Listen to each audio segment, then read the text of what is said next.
all the things that AI would be able to do by having super intelligence, being able to compute things quickly. We can do all of that because we are the original intelligence. We are the original biological intelligence. And the artificial intelligence is just mimicking us. It means then that everything else around it is broken.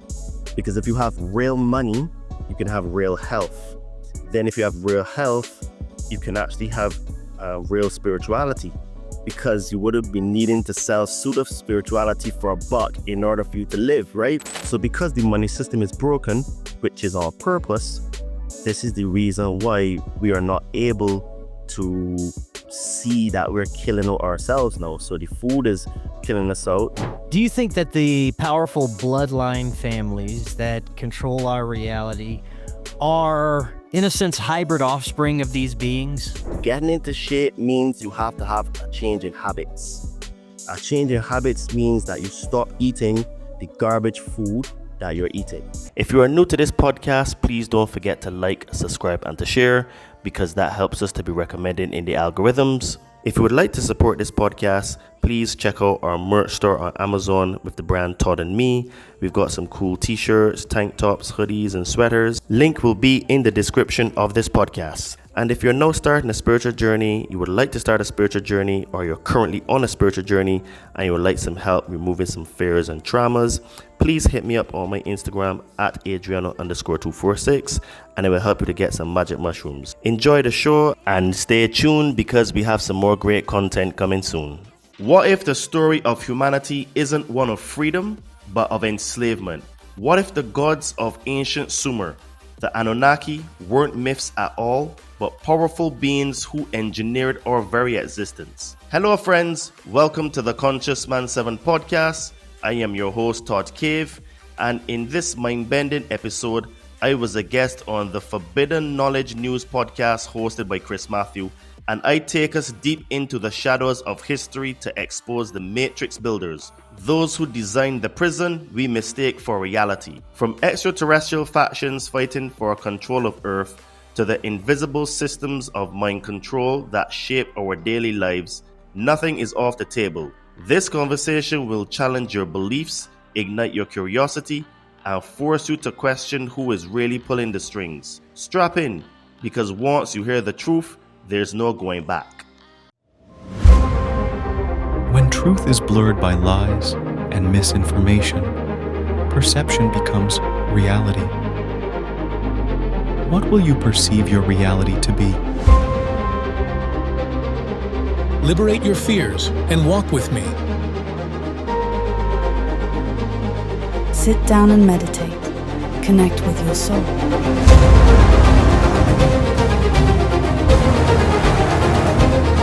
Be a monster and then learn how to control it. You got to be willing to do the work.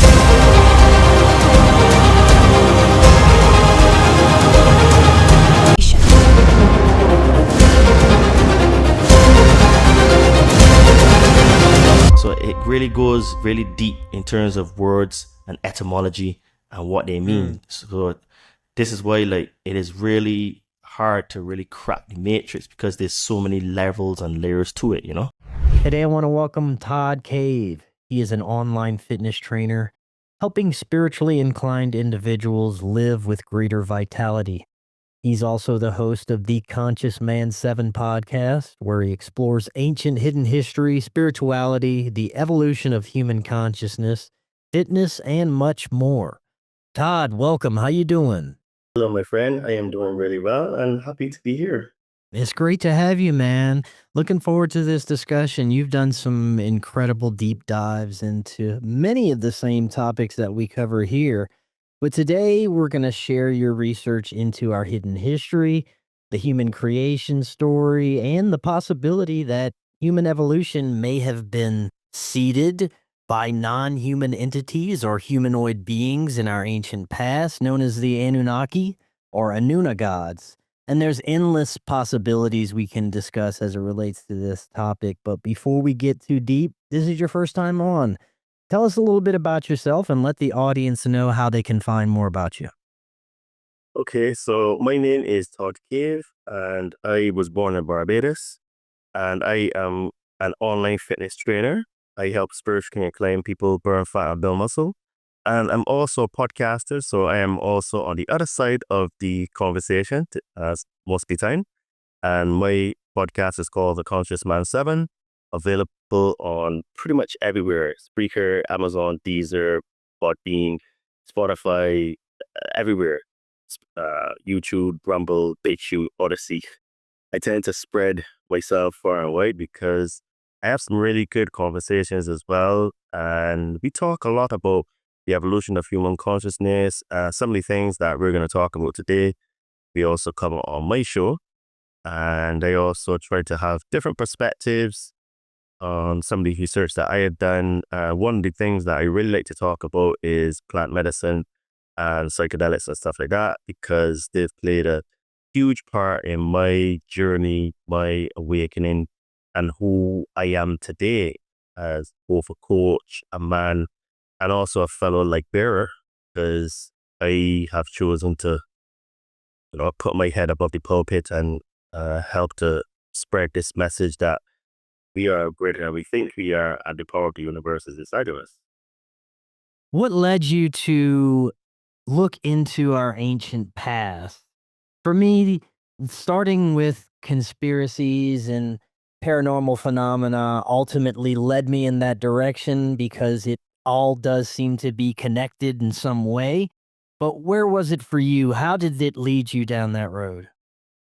So my journey is a little bit different from most people because mine more started on the economic side. And in the economic side, I mean in terms of I first learned about the Federal Reserve, and I learned that it was as much federal as Federal Express. And I also learned that money basically is worthless. It has zero intrinsic value. So my story started on the precious metal cryptocurrency side and the economic side, where I was a prepper for basically the end of the world. So when I was back in England and I was a civil engineer, I used to buy loads of bullion and crypto and storable food and water purification tablets and all that kind of stuff. So I was that kind of a guy. And then in 2017, my whole life changed. I had life-changing surgery on my foot, and basically it left me on crutches for 15 months. So at that time in my life, that surgery caused a series of dominoes to fall in my life. So I was made redundant a few months after the surgery. Then I got really fat and depressed. My foot wasn't healing well. Then I end up, we had the big crypto crash. After that, lost 90% of my value, and then had other investments and started to do other businesses. None of those were working. So basically, I got hit like several times in that period. And that time period, which I call my refinement period, or some other people call it dark night of the soul, that I kept getting hit after hit after hit after hit. And that lasted for 7.5 years. So it basically was the most difficult period in my entire life. So after I had the surgery, what happened is that because I was going through so many things, I basically started to read books, and I started to go on YouTube and look for stuff because I had so much time on my own at home. And one of my good mates, he gave me 2 books to read. One was called The Road Less Traveled, and the next one was called The 5 Love Languages. And that, what he did is he opened up me to audiobooks, because there were audiobooks that he saved me. Because as a kid, I was always a guy that I never liked reading. I always liked more playing sports, practical things, building things in my hand. I was still a good student, so I realized after the age of 18 that I was actually an A student. But I was an A student that never applied themselves, because I was always, well, I won't call it lazy, but at that time, a young man at 16, 17, 18, you get into girls and partying and all that kind of stuff. So my focus was never really on the learning side, although I was always a good student, right? So without studying, I was a C student. but was studying. I was an A student. So what happened is that I started to read or listen to those audiobooks, and I ended up finding a YouTube channel. At the time, it was called The Global Witness. Now it is called The Willing Witness, and it's by a guy called Derek Bros. Now, a lot of people may know this, and the people think is Derek Bros, the journalist, but this is Derek Bros, the guy that actually was one of the pioneers of all the technology that we have on planet Earth. If you can get hold of him, he'd be a very, very good guy to talk to. He is the person that created Kazaa. He made an app called Twiki. So basically, all the data that was on Twitter, he would scrape, and he could actually it was in the beginning stages of things like artificial intelligence that could piece together events to see what's really the truth. So long story short, he was an Anon, and he started to talk about a lot of the stuff that we can get into today. And at the time, because I had so much time on my hands, I didn't really believe anything he said. So I bought the books myself, and I started to read, and the book that really like opened up the whole sphere was The Lost Book of Enki by Zecharia Sitchin. Now, a lot of people like to give Sitchin a real bad rep, but he was actually, if you actually think about it, he was very important in this entire field of information, because whether you agree with him or not, he opened the door for the discussion. He asked people to think, well, what if what we've been told is not true or not, right? And I think that he's been a very, very important part, even though some people would say that he was a Mason, all that kind of stuff. But because of him, when he wrote his books, I think the 70s, 80s, and 90s, that this conversation that we're having was seen as fringe, woo-woo, and people downright call you crazy. So that book opened up me now to other books like the Nag Hammadi and the Book of Enoch and Pistis Sophia, Gospel of Thomas, etc., etc. And I started to see a theme, especially like Global Witness channel from Derek Bros. He was able to, because I used to be a civil engineer, he was a strategist. So he worked for companies like Microsoft, he worked for Google, he worked for this stuff, for all the big tech companies. He used to work for an Israeli intelligence company. He's so big, Benjamin Netanyahu was his employee. I'm talking about, he was at the echelons of the entire global system that controls the planet today. Yeah. And I had the privilege of interviewing him on my channel. And because he was a strategist, his brain works similar to mine as a civil engineer, where I look at structures and systems and stuff. So the way he pieced together the information, even though it made sense, I went to read the books myself. So this is where I started to dig into the Sumerian tablets. And then I was like, hold on a minute. So the stories in the Bible are basically copies of the original text in these tablets. And then when you start to look at these tablets and they talk about things like clonation, they talk about things like chimeras, they're talking about mixing DNA, right? Which are things that we're doing today. So I started to realize that, hold on a minute, well, the character or the being that we think is God in all these religions are basically extraterrestrial beings who put on their pants one leg at a time, and they masquerade as gods, and they get us to worship them and do a lot of weird stuff like incantations, rituals, and all kind of stuff that basically keep our minds and consciousness in a bind, that we give away our power. So we end up serving things like government. We serve things like religion. We serve things like money. So this is why I have coined the term, the three main religions that rule the planet are the religion of money, religion of government, and organized religion. And those three, for me, are the biggest sort of like saboteurs of human consciousness and the retardation of our evolution as a species, because we focus on everything external outside of us. So for example, the religion of government is that the government is your friend and the government is there to help you. So basically, this is why people believe the government and they injected themselves with poison 5 years ago. The religion of money is that if you don't have tons and tons of money, you will never be happy. So your external happiness is, your happiness is external. So your happiness is based on an external thing, which is called money, which is not even real anyway because its intrinsic value is zero.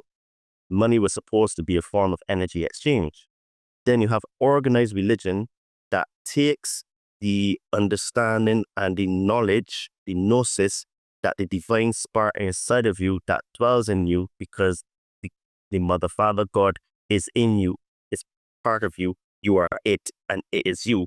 But the organized religion puts that understanding outside of you, so you have to go to a church, synagogue, a mosque, etc., tabernacle, to go and give tidings and pay for your salvation. Because in reality, all of these organizations ask for money at the end of the service, the sermon, the speech, whatever word you want to use, they all ask for money. So in reality, you are paying for your salvation. And then religion also tells you that you have to do a certain amount of deeds. You have to do these particular acts, rituals, sacrifices, talk in a certain way, walk in a certain way, wash yourself in a certain way, all to have favor upon God. But again, that is something that's outside of you. So I started to realize all of these themes in religion, money, and government that all came from the area of Mesopotamia, which is where basically I would say our modern day society is built on. Because even the things like the 10 Commandments comes out of something called the Code of Hammurabi, which I think from memory is 207 or 210 laws that the King Hammurabi, he brought. And these are all clay tablets in cuneiform, right? So even our entire legal system, things of agriculture, fertilization, all came out of this Fertile Crescent Valley region, Fertile Crescent area, which encompasses north of Egypt and goes into the whole Middle East, Mesopotamia, Jordan, Lebanon, Syria, all that area, right? So I started to realize that every single thing that is happening today in our present day comes from this area and comes out of these Sumerian tablets. Then when you switch over to the east, you have the Indus Valley, which is today modern day India, Pakistan. You have the Vedic traditions, the Mahabharata, and you have the Ramayana and all these kind of texts.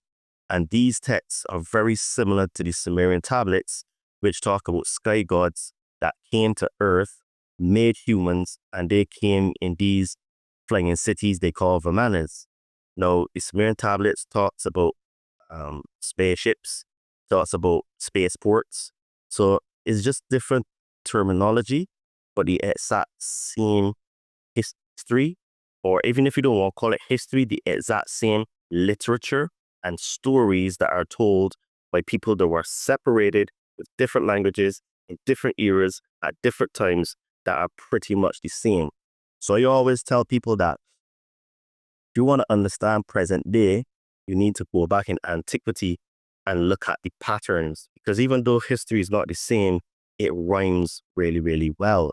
And everything that is happening today happened before. For example, we actually are going to become transhumanists. So we would become like a chimera. Well, as I said earlier, these tablets talk about chimeras. What they're pushing us to do today, to merge with the Borg, basically, to become cyborgs, to have chips in our brains. And then the next step would be to having robotics, literal robotics in our bodies. Because, for example, if you have like a one leg, well, just put on a robotic leg. You already have the chip in your brain, and voila, you can actually control your foot from your brain, right? And these genetic upgrades, quotation marks, are only going to be offered to the slaves. But when they say slaves, these would be the normies, the people that don't see the bars in front of them, because they're all slaves. And the real power comes from the evolution of consciousness and embracing and re-knowing the spirit that's inside of you. So all the things that you'll be able to do that all the things that AI would be able to do, having super intelligence, being able to compute things quickly. We can do all of that because we are the original intelligence. We are the original biological intelligence. And the artificial intelligence is just mimicking us, but we've been capped. We've been downgraded because you look at the Sumerian tablets, you can see that there was genetic upgrades offered to the Adama. And the Adama or the Adapa is the word that they use in these texts. About 240,000 years ago, this is when the genetic upgrades or downgrades, you should really say, took place. And then when you look at our genome, science today has shown that our DNA has been tampered with, and the modifications that are in it, which are the fusing of chromosome 2 and the capping of our telomeres, are not natural. And they happened circa 200,000 years ago, right? So when you look at it then, if the 200, sorry, I was said 240 is 210,000 years ago, because the tablets go to 240, and this happened about 240,000 years ago, which leaves 210. So 200,000 and 210,000 was a couple 10,000 years between mates, right? But what we do know is that science is showing that genetic anomaly is not really an anomaly, but it was done externally, and it was done on purpose. And telomeres are responsible for your cell regeneration, so things like cartilage and remaining youthful, and also the chromosome 2. Well, we're not sure what is the reason for chromosome 2, but we do know that in all the animal species of chimps, primates, and humans, chromosome 2 is the only one that's fused in humans. So that has to probably do something with our lifespan as well, I would say, because we used to live for only 1,000 years. Let me ask you, Todd. Years. So you're saying that around this time period, 240 to 250,000 years ago, there were different versions of humanity being made. And at the end of that time period would be the final version that we are today? Yes, this is what I'm saying. Because when you look at something called the Sumerian Kings List, and the Sumerian Kings List goes up to a time of 432,000 years. And when you look at what you call the first 8 immortal kings, they ruled for a total of 241,200 years. So that is the time period that I was talking about, where the original Adama and when we look at the Sumerian tablets, the first king was called Alulim, and he ruled from memory 18,600 years. So then when you look at all of the 8 immortal kings, and the last one was in the area called Shamash. Not Shamash. I can't remember the name off the top of my head now, but it gives it M. But the ruler was Abara Tutu, right? And he was the grandfather of the character called Zayasudra, or Utnapishtim, who is the Noah character in the Bible story. And we know that from the actual Hasis, that this character Zayasudra said that he came from a time way, way beyond that present time. And Gilgamesh was looking for the cure for immortality, right? And basically, Shivupak, that's the name of the place I was looking for. And in Shivupak, which we found today, Shivupak is in actual Iraq, they found a strata that's about almost 50 feet below the current level that we're at, which had a huge, huge, huge strata of virgin material that there was nothing in between the first 2 stratas. So if you look on the Sumerian Kings List, after Abara Tutu, you would see that that then had the flood. So when you look at the ages of all the humans after that, the most, I think, from memory, is 1,500 years.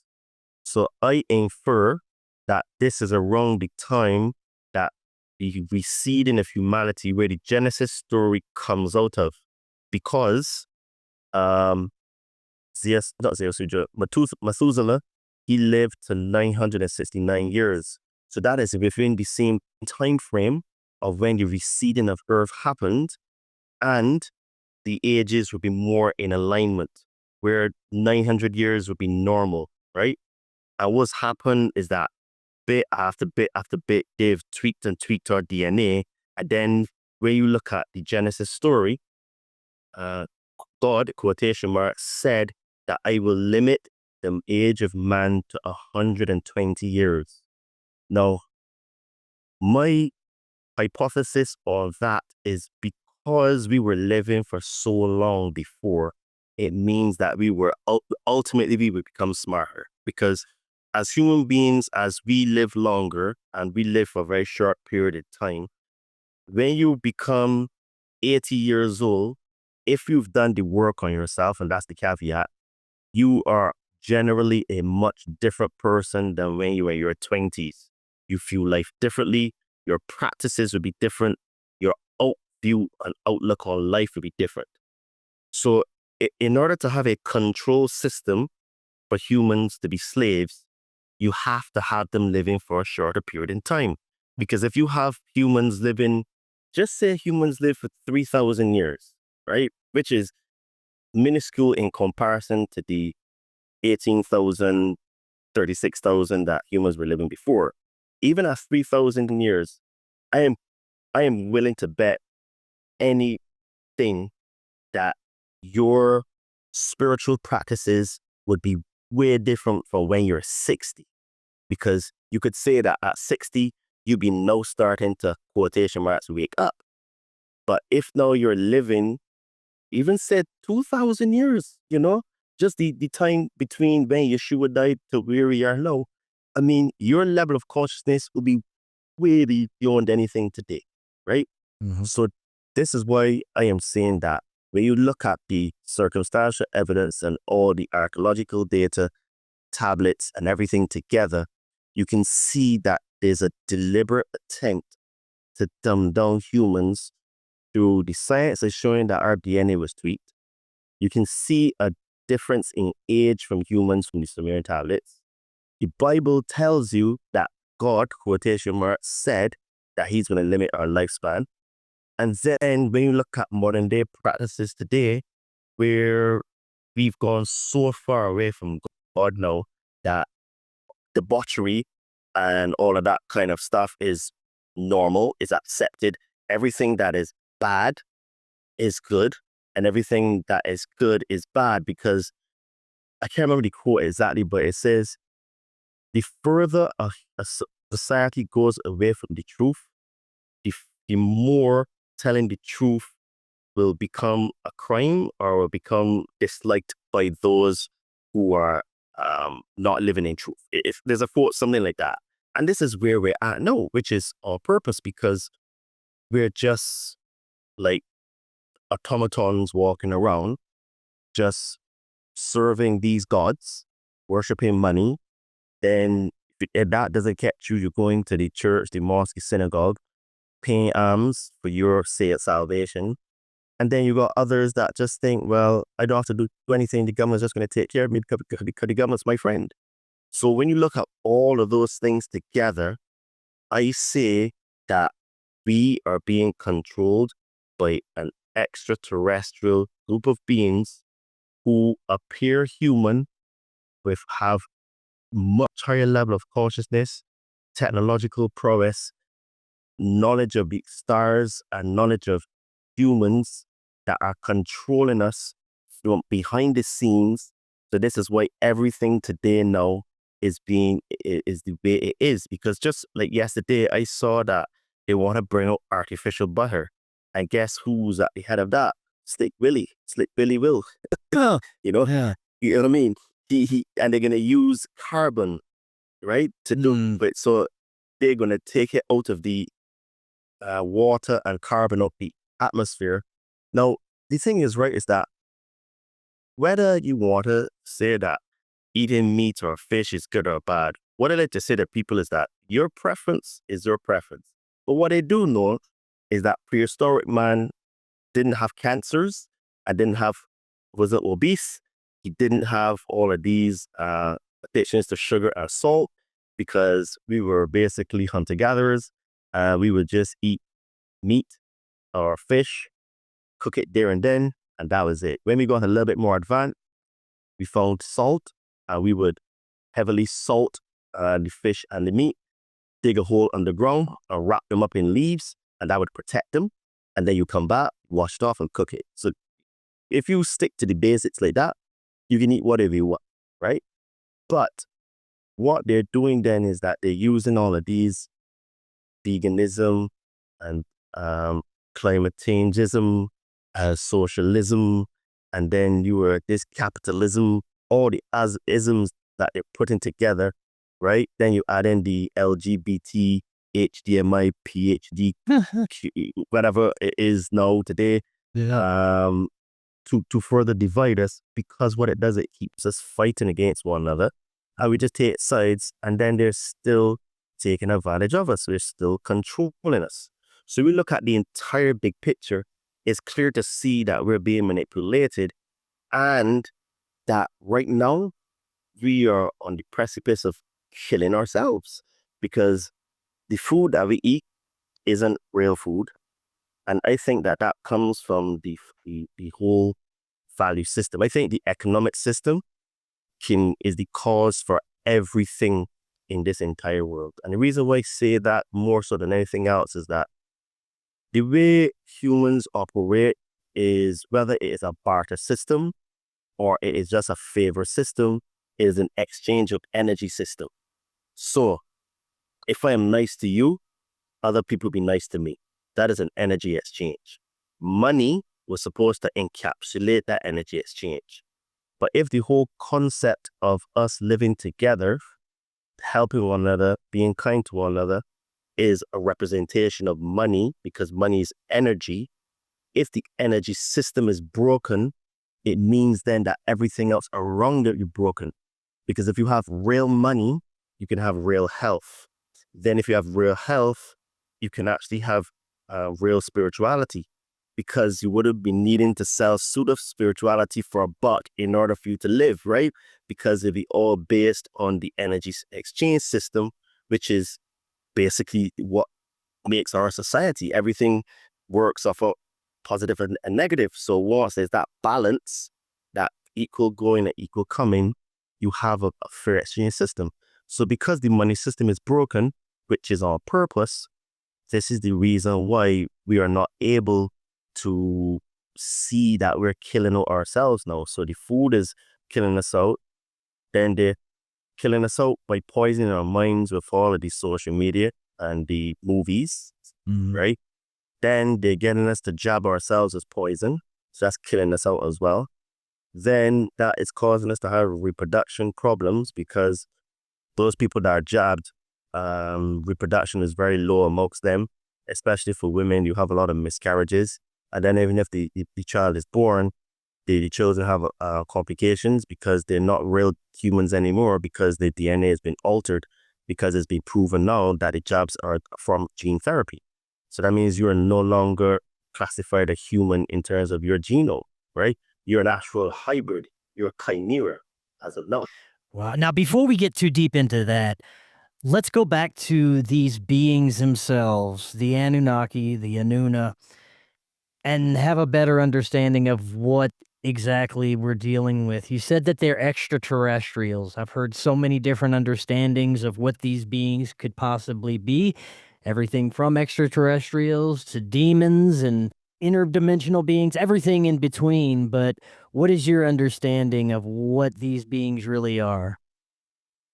I think they're actually a combination of everything. And the reason why I say that is that they would have to be humanoid in some form. And the reason why I say that is that the Sumerian tablets talks about them having sex with our prehistoric women, right? So if you look at it from a basic point of view, the genitalia of the male of that species would have to be compatible with the female genitalia of our prehistoric women, right? The Bible talks about, and the Book of Enoch talks about, the sons of God had sex with the daughters of man. So from a physical, biological point of view, the member of the males had to be large enough or small enough or adequate enough in order to impregnate the prehistoric women. Secondly, it talked about their walking amongst us. So, walking on your hind legs is a trait of a bipedal species. So, they had to have had some physical form in order for that to exist.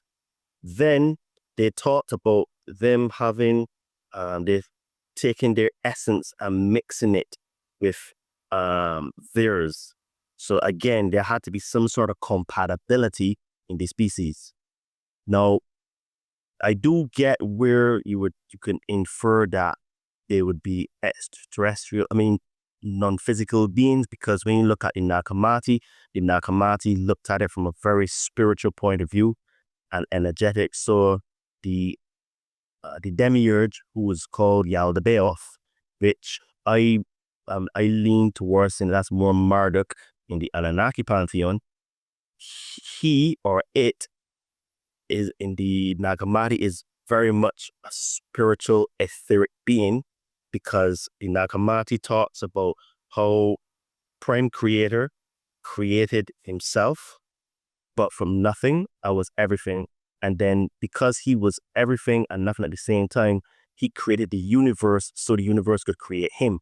So these are all metaphysical and etheric sort of stories that they're telling when you read it. And then you had derivatives of itself, because it was both male and female.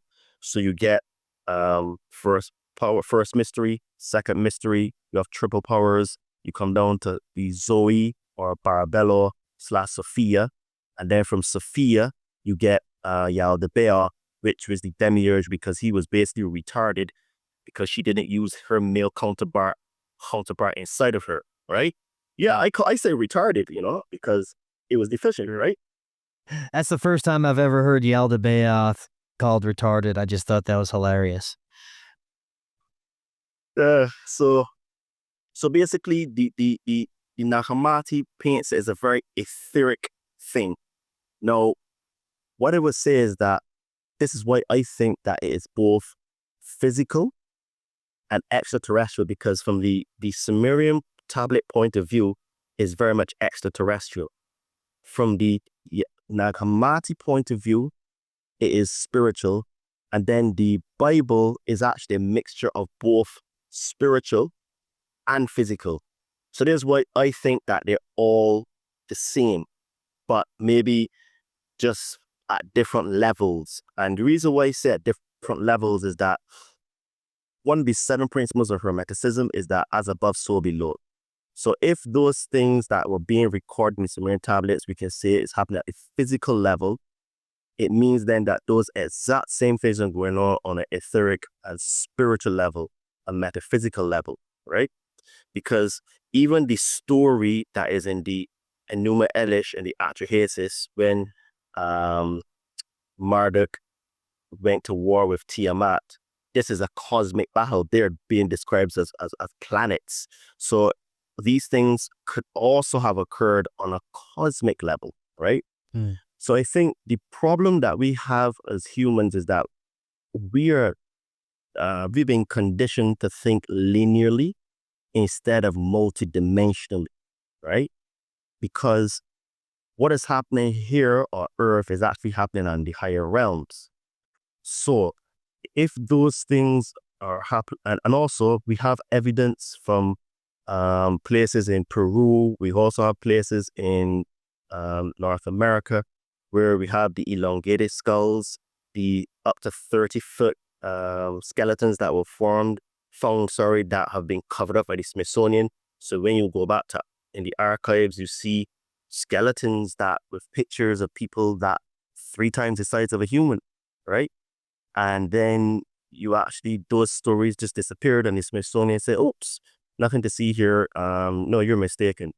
Then when you look at even the stuff like Roswell, right, in 1948, those were extraterrestrial beings that came here. No, that's an absolute fact. But if you go back to, some recent sort of publications, they try to infer that that was even a hoax as well. So what they do is they try to revise history so that they throw us off. So this is why, in my humble opinion, I think that the Anunnaki or demons or interdimensional beings, I think they're actually all one and the same, but just at different levels of consciousness. And to explain my point of view for the levels of consciousness, if you look at water in its slow state is wet and it's liquid. When you freeze it, you slow down the vibration of the atoms. It becomes solid. When you heat that up now to 100 degrees Celsius, then it goes to steam. So the water is the ice, which becomes the steam, which when cooled becomes the water again, then cold becomes the ice. So that is the sort of like understanding you need to grasp of how the things could have been happening on a physical level. It could be happening on an interdimensional level, and it can also be happening on a spiritual level, right? So religion tends to use the word demons or jinn or spirits or whatever, but it's just that it's at a different realm. So at the level of steam, we could say would be the level of spiritual. So we can't see steam, we can't see the wind, but we know the wind is there because when I look outside of my window, I can see the leaves on the tree moving. So we know that the wind is there. We may not necessarily see heat, but we can feel the heat. So if you go into a room that is full of steam, you would feel the heat, even if you may not necessarily be able to see the steam fully, right? And then obviously, if you're walking and you stump your toe on a piece of ice, well, the ice is real, but it's still the water, right? So if people use that sort of like lens to view the information and the characters and beings, I think it's a lot easier for people to understand that these things are all happening simultaneously and at the same time. Would you agree with the aspect that has been relayed about multiple cataclysms that may have reset the planet more than once throughout our ancient past? And many believe that this was intentionally caused by these beings. What do you think about that? I think that is probably both natural and also caused by them. I think it's a combination of both. And the reason why I say that is that some texts show that when the last cataclysm happened, that they couldn't stop it because they were very sad when the flood came, right? Other texts say that they caused it. So I tend to go with that. It could actually be then a situation that because we've had several cataclysms, that it's probably a combination of both made by them and also natural. And we've had several different types of cataclysms. We've had, when you look at, there's a book that a guy called John Melchizedek wrote. I think it's called the Ancient Secret Flower of Life or something like that. And he's saying that the last cataclysm came from the sinking of Atlantis. And that came about due to the fact that humans at the time in Atlantis were trying to create a false Merkaba. Now, he didn't go into detail to explain why they were trying to do that, but it was along the lines of they were trying to become God, right? Which is very similar to what they're doing today, and I would insinuate that this is probably what they're doing in CERN, right? Now, he's saying that because they went so far and they're trying to create this Merkaba, it opened portals in Earth, space-time sort of continuum and equilibrium that caused rips in the actual time-space harmony. And negative spirits and entities came through that portal and started to go into beings, animals, people, etc. And what happened is that caused a massive pole shift on the Earth. And in order to to seal the portal, Atlantis had to be sunk. So that is the last cataclysm that we had according to Drunvalo Melchizedek. Now, this would be where it was may not necessarily been deliberately done, but it was man-made that, right? When you look in the Grand Canyon, it is very much inferred that that was another cataclysm that was caused by plasma. And plasma would only be coming from a solar ejection, right? Now, when you just look at the way the Grand Canyon is made, I mean, it's just fantastic. It's magnificent. If you've ever seen drone footage of it, it is so huge, so like distinct that this was just melted.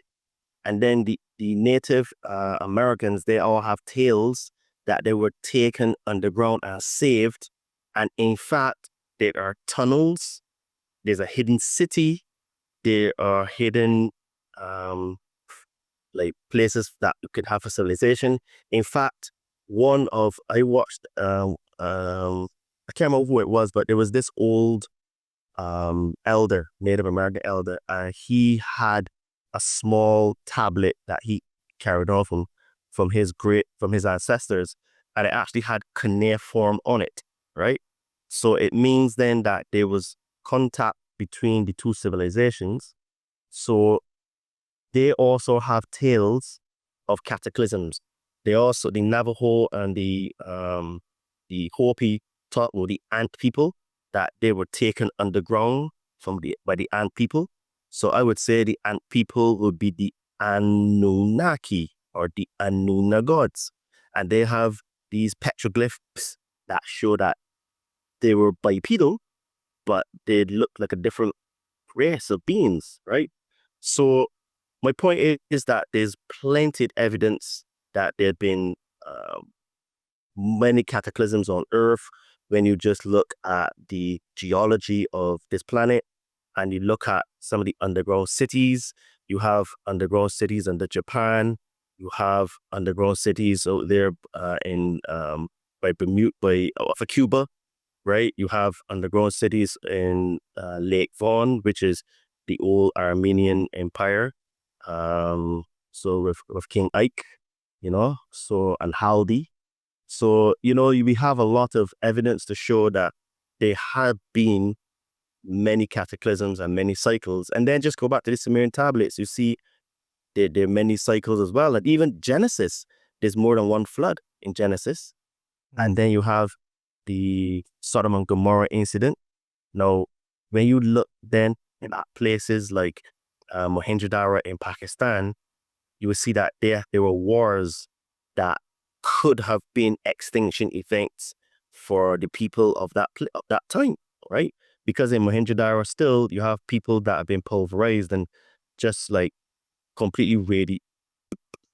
I don't know is the right word, just fried, because the skeletons are still in the street and they're still in the staircases and stuff. And they've never been eaten. They just rotted because the radiation levels are extreme. So yes, I would say that there's enough evidence for us to piece together to say with high degree of certainty that there were many cataclysms.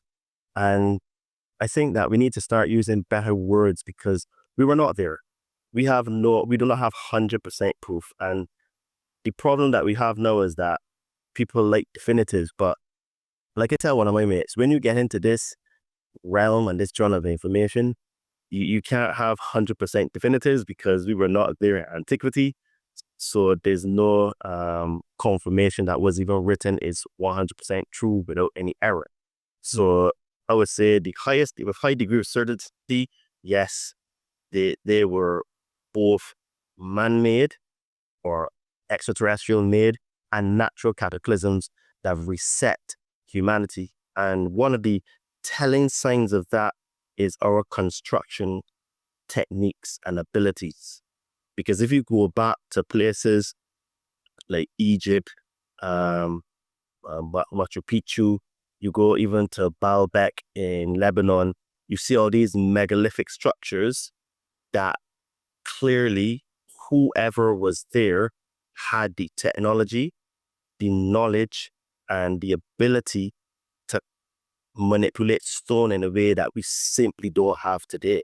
We just don't have it. So it means then that the knowledge was lost, and the only way the knowledge would be lost would be through cataclysms where we just got amnesia, Mm. Earlier, you mentioned evidence of giant humans, humanoids with the cone heads. And this is all evidence that we have actual proof of, that we can tangibly look at and say these beings existed.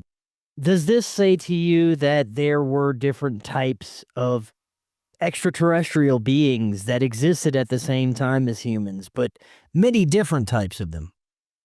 Yes, I would say that, because when you go back to one of the figurines that was found in Mesopotamia, you can see, and I think it's Iraq from memory, you can see there was a reptilian being with her, it was a bipedal, so it was on 2 feet, and it was a female, and she had breasts as she was nursing her baby, and the face was reptilian looking for sure.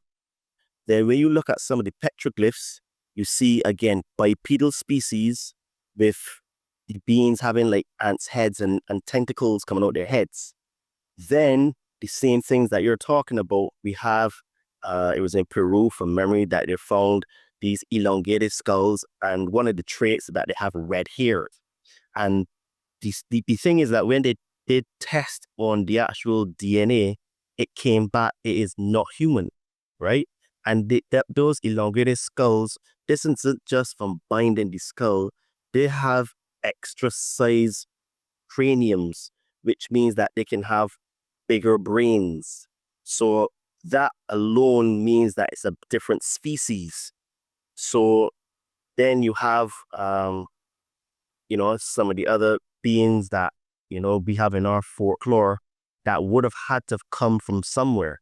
So I would say that basically we are a confirmation that there are different looking extraterrestrials, because some of us have straight hair, some of us have curly hair, some of us have darker skin, and some will have paler skin. So we have dark skin and dark hair, and that's straight. What that means then is that we are just a combination of different beings. And one of the good clues that tells you that is that even in the Genesis story, after Cain killed Abel, Cain said to God, "But God, if I leave the Garden of Eden, they will kill me."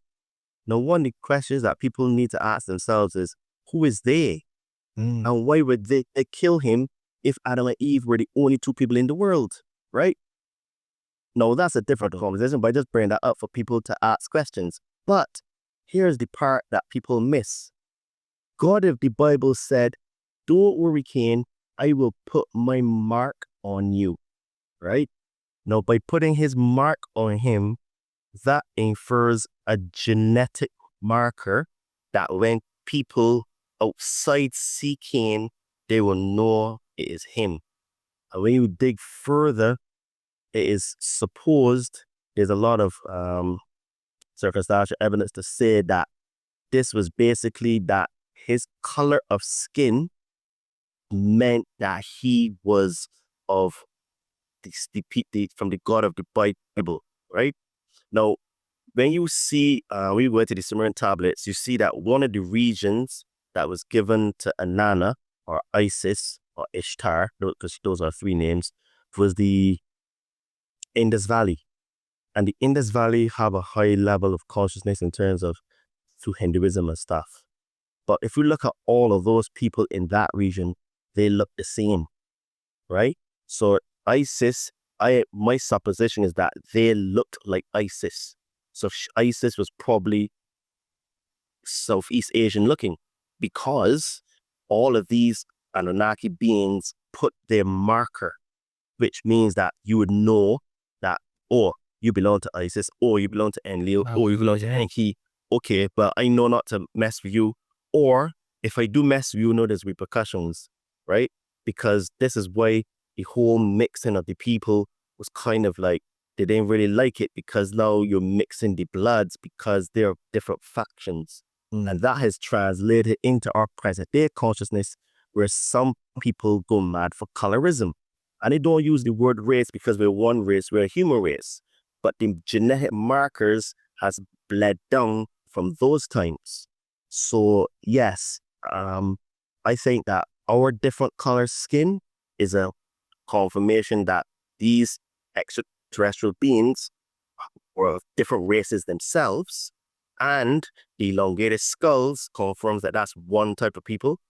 And then the reptilian sort of draconian appearance comes from that figurine that was found in Mesopotamia that would infer that those were the people or the beings that were there at that time, right? So yes, I do think that is. And then just look at the predictive programming. Pictures like Star Trek. This Star Trek basically tells you that they're different looking beings. And guess what? They're all bipedal. They all walk on their upright legs, you know? Do you think that the powerful bloodline families that control our reality are, in a sense, hybrid offspring of these beings? Yes, I do think that. And the reason why I think that is if you look at some of their traits and sort of ways of being. So if you take a step back, in the Anunnaki pantheon, in order to be of royalty, because they use the base 10 system, base 1060 was Anu, which is the high, Enki 50, Enlil 50, Enlil 40, then you have Marduk at the bottom of 10. So what they did is that in order for you to become like the king, to be like the crown prince, you had to have come from the royal blood of your father and your father's half sister, right? So Anu married his half sister and begot Enki and Enlil. But Enki, sorry, I made a mistake. Enki and Anu married his half sister, correct? I had Enlil, so he was royal bloodline for ascension. But Enki was from a concubine or a consort. So because she was a consort, he was eligible to become crown prince. So when you look at these royal blood families, they only marry inside of that family. They only marry their cousins. This is why in the Middle Ages, there was a lot of retardation of these royalty. And they had a lot of deformities. If you go back to some of the pictures, they also had elongated skulls, which is why they used to have a lot of caps and they would wear hats. But look at the chins. They had some really long chins, and they had retarded looking features, right? Mm-hmm. So a lot of them used to actually hide away from public because they're retarded looking. So that practice comes directly from the Anunnaki, where instead of going from your half sister, you're going to your cousin. So if you marry your cousin after your cousin after your cousin after cousin, then the blood gets corrupt. Now, if it's just a one-off, you marry a cousin, you can get away with that. But if then your children end up marrying another cousin, and then another set of cousins, there's no genetic variation in the genome, right? So yes, those practices seem to come out. And then also, if you think about it, right? If you just look back at history and take a step back, how did these people just end up having this divine right to be kings and queens, right? No one really asked that question. We just sort of say, oh, okay, well, the Windsor family, they've just are the royal family of United Kingdom. But where did that come from? And they trace their bloodlines right back to the Anunnaki, right? And then they also have the Ptolemaic Saturnalian bloodline families, which are the inner circle families that control all the families. Because these families, there's like 3 levels of 13 elite family hierarchy. So there's 3 levels of 13. And the royal families are like tier 2. The Collins, the Kennedys, and all of those will be tier 3. And the tier ones are families like the Aldobrandini, the Bexpear, the Samagli, the Orsini, the Medici, the Borgia. I can't remember the rest off the top of my head. But those are the top families that only marry into one another. And to confirm my point, if you look at the French Rothschild, he married into the Aldobrandini family.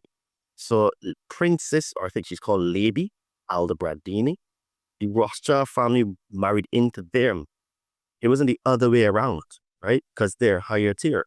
So they only mix in there. And this is why they have this belief of their divine right to rule.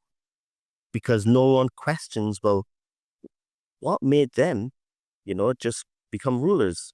Well, if you really dug into it, they fought many, many wars, did a lot of human sacrifice and slaughter, and then they put themselves on these thrones.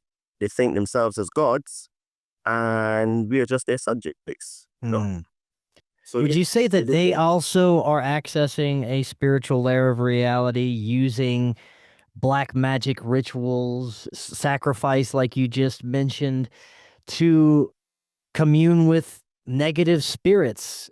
And in a sense, it's not only the extraterrestrials that we're dealing with, but negative spiritual entities as well. Would you say that's accurate?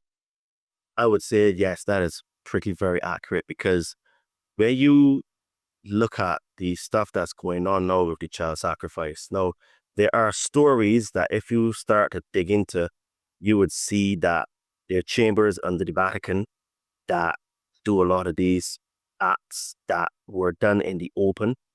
Then you have a particular story of the royal family going to Canada. This is under Queen Elizabeth and Prince Philip. They went and they visited a children's home, and about 40 somebody children disappeared. And that story was completely put under the rug. And somebody, like children that went to the scene, watch interviews with them, they say that they don't know what happened to those children. And then we look at high profile cases like Michael McCann that disappeared. Then if you look at something called the Hampstead cover-up in the United Kingdom, these are children that basically were doing sex acts and doing rituals. Then you go back to that queen of Russia. I can't remember her name. I can't remember her name off the top of my head. But she used to sacrifice children and bathe in their blood, right? So these practices have been going on for several thousands of years. Then when you go back to antiquity, you had in Babylon, the god Moloch used to sacrifice your children to him. Then you come to Mesoamerica, the Aztecs were doing the same thing, ripping out people's hearts and all that kind of stuff and offering to the gods. So what's happening now is that the sacrifices just changed form. So now we have wars, we have things like abortions, and then we just have things like the pandemic where a lot of people died. So that's another form of sacrifice. And when you just look at the practices and the things that they do, even the way the king or the queen is coronated in England, it is a whole bunch of rituals that are done. When you look at the stone that is on the cushion, I think it is, even the jewels, the way the jewels are arranged on the crown, all of these are signs and symbols and rituals that are done, right?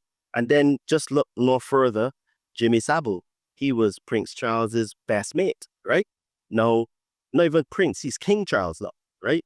So Jimmy Savile was King Charles's best mate. And what happened to that story? That story was buried. Then look at the other brother, Prince Andrew. He was best mates with Jeffrey Epstein. What's happened to that story? Well, we can't even get anything out of this Trump administration.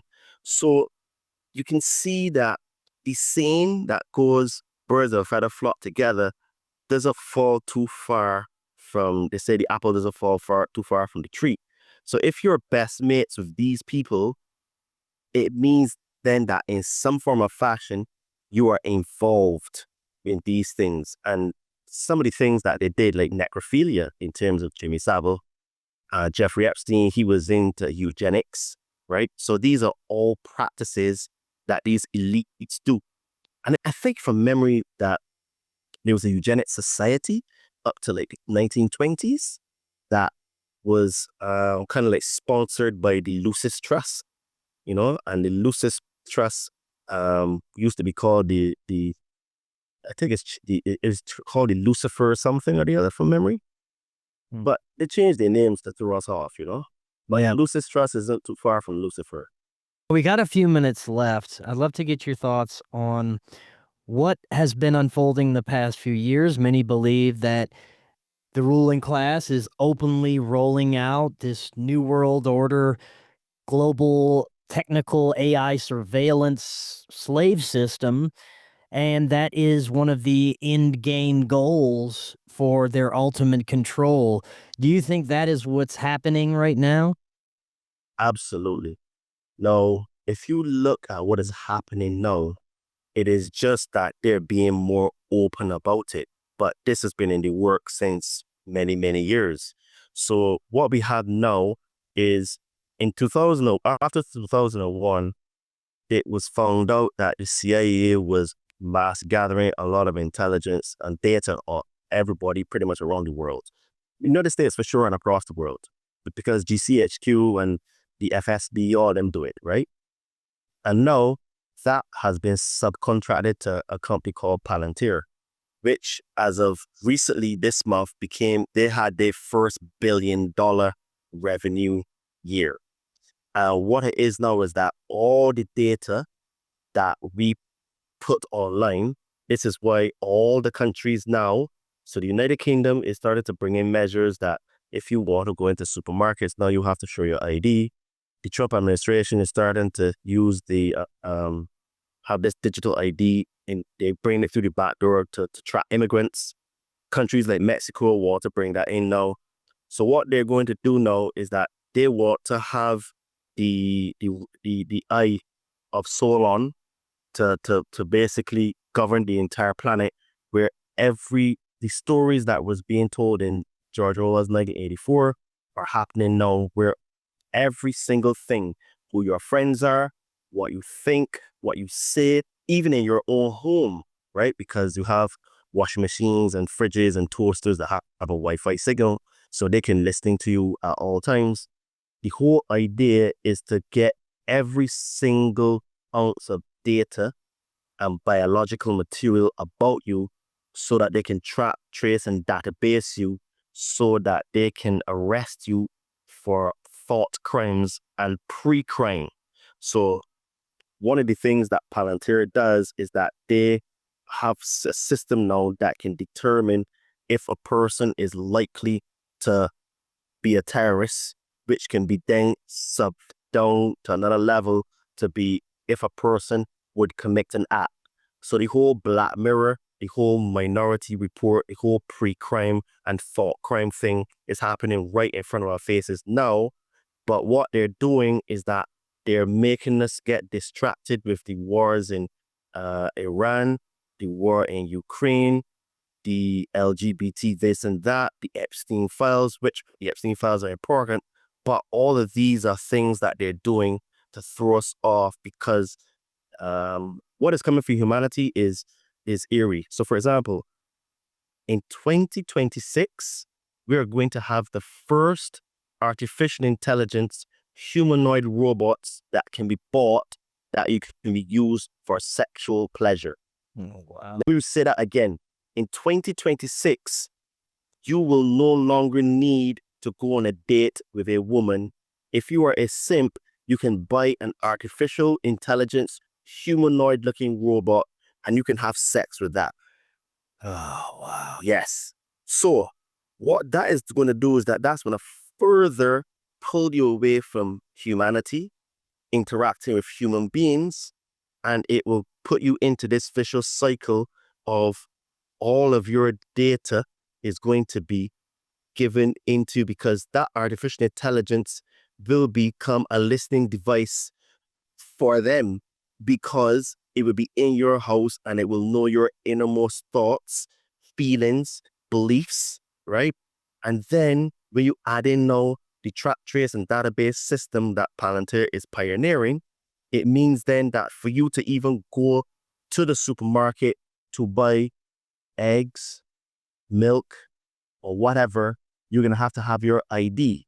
So then they would replace that where you just need to use your retina scan. So now some countries, to go in, that you need to take a picture to go in, and they're taking your retina scan, right, through the back door. So all of this now is to basically bring in a system that is total 100% control of the human. But what that's going to do is that's going to destroy the economy. So in order to save face, what they're going to do is that they're going to bring out a CBDC, a central bank digital currency, and offer people universal basic income. But the catch with that is that because the social credit system has already been built, when you speak badly about the government, your credits will be denied to you when you want to go to the supermarket because you told your AI sex robot, I don't like the government and they're wankers. And when you go to the supermarket, it'll be access denied. You don't have enough credits, right?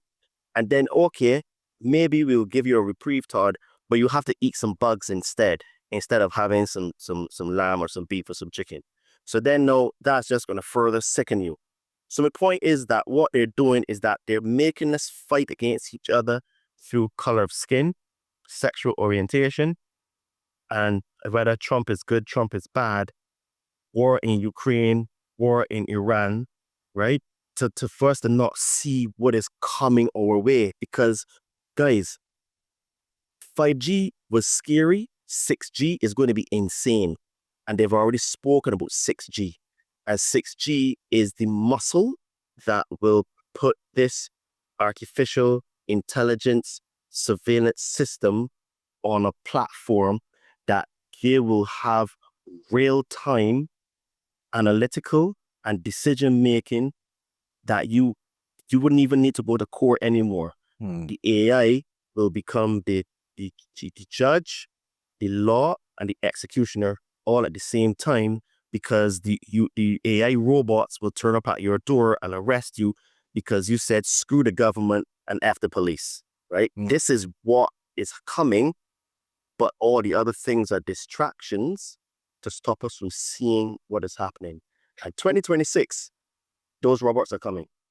Do you have any hope? Is there anything that you believe as individuals that we can do that may derail the destructive timeline?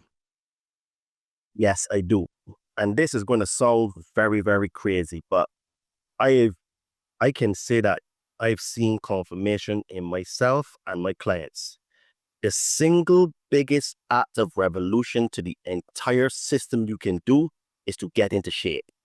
And the reason why I'm going to say to get into shape is that, one, getting into shape means you have to have a change in habits. A change in habits means that you stop eating the garbage food that you're eating. 2, exercise combats depression in ways that people can't explain, because it is impossible to be depressed while you're physically doing exercise. It's like you can't have two thoughts existing at the same time. You have one or the other, right? Because you're too exhausted from trying to lift a dumbbell to think about how sad and how bad your life is in that particular moment. The next thing that does now is that by you getting into shape and eating better food, you start to raise your energy and frequency and vibration by default. Now, where we are now in our evolution of consciousness and a species, we have a lot more energy coming into the planet.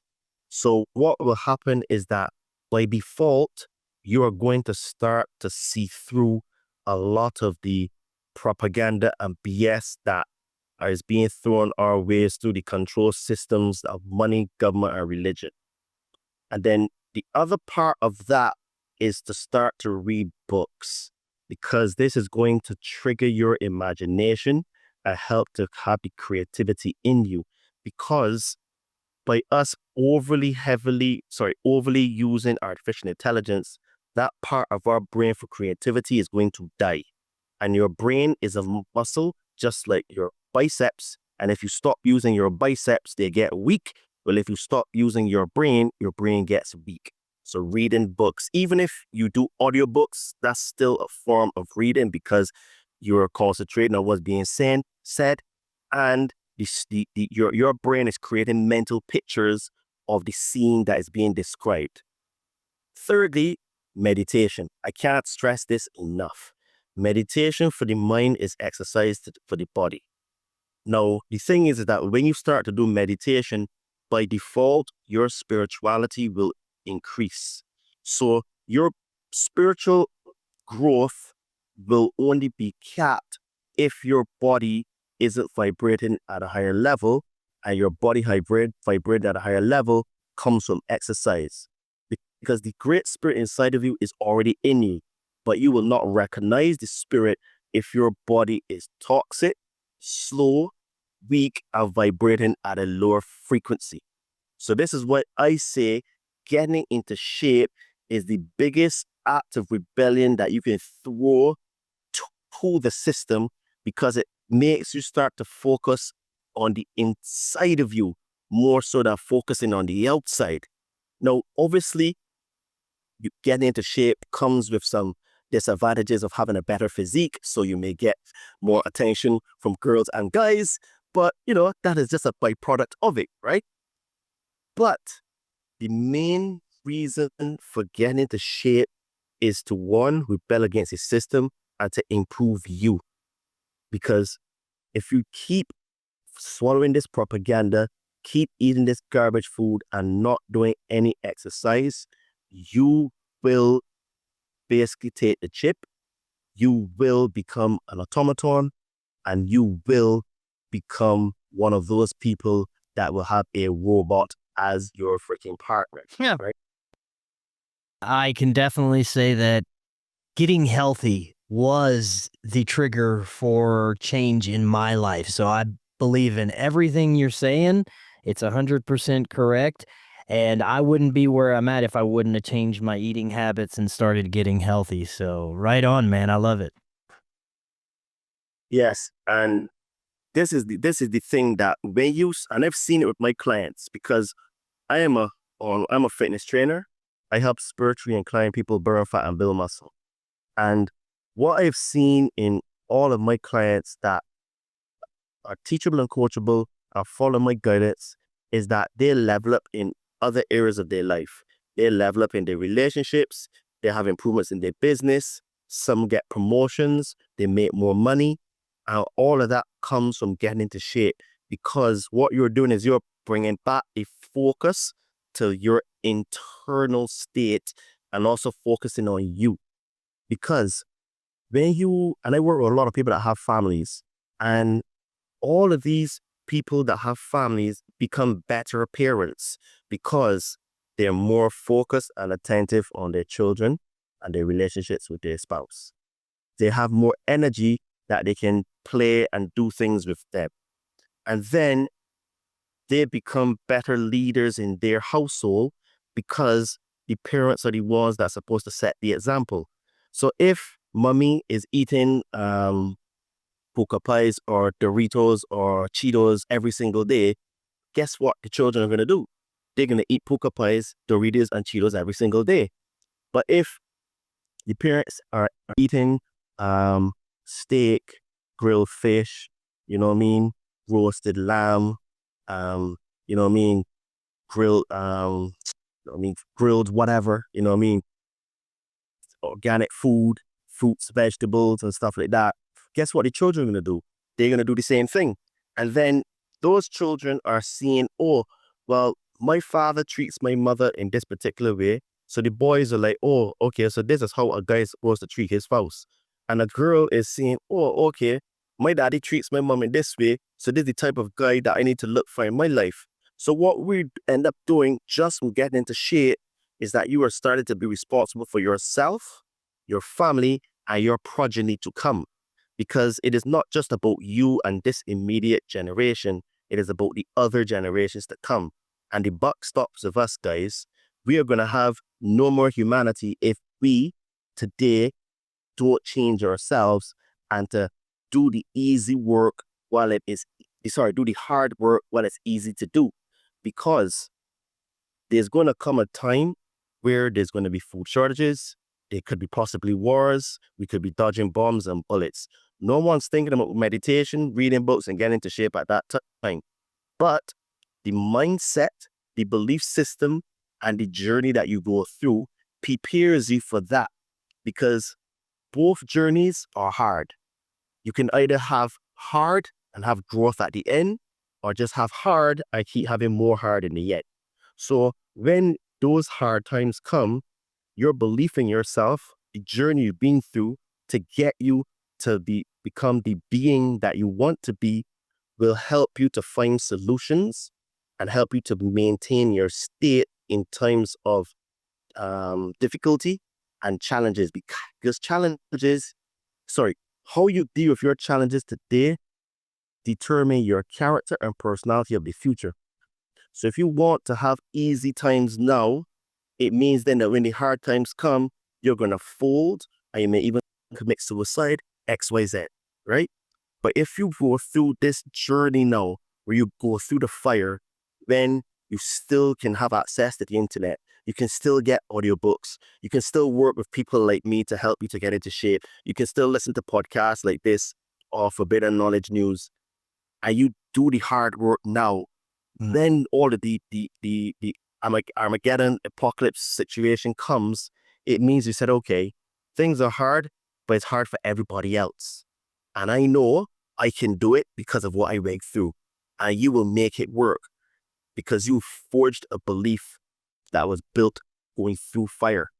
But if you don't do the hard work now, when it is easy, you're not going to do the hard work when it's hard to do. You're going to fold and buckle under pressure. So the time is now, people, to start working on yourself. So getting into shape is the most important thing you can do now to protect yourself and your family. Because if not, you ain't gonna survive what's gonna come, because I don't think people really, really understand what is to come. I'm talking about, you know what I mean? You're not even gonna be able to fart too loud because that may be an offense and the AI robots will come for you. I mean, that's an exaggerated thing, but I had to exaggerate it so people get this is serious stuff. 2026 is when stuff is gonna go off the rails, you know? I do see hope for humanity once we do the work. And once we do the work, we will get through it, because it is our destiny and it was written that we will make it in the end. Right on, Todd. Thank you so much. We're definitely have to have you back on. So much more we can discuss. Before we close out, remind the audience how they can find out more about you.